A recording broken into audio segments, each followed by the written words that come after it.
Мен сени уйса дедим туурабы? А сен эмне кылдың? Сен буканы садың. Өгүз менен уйду кандай айырмалай албайсың, то. Кара бетиңде. Хабиб менен бойго чыккандай болуп калыпсың UFC-ге. Өкүмдарым Хюррем Султанды күтүп жатат. Астагфирулла. Эмне болду анын бети? Кечээ күнү уйсаганы барган. Ал уй эмес эшек болчу. Кыздын барар жери күйөө дейт. Өзүңө таптыңбы күйөө бала? Ооба, биз Ибишекке сүйлөшүп жүрөбүз. Ибрагим Паша. 2000 сакалы бар. Кудайым ай, анын сакалын эсептеп чыктыңбы? Кызык элесиңер азыркы жаштар.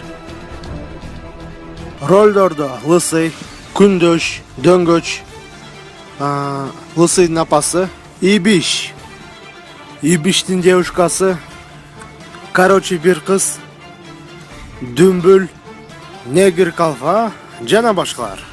Сериалдын негизги бөлүктөрүн Бектурдун тамашалары түзгөн.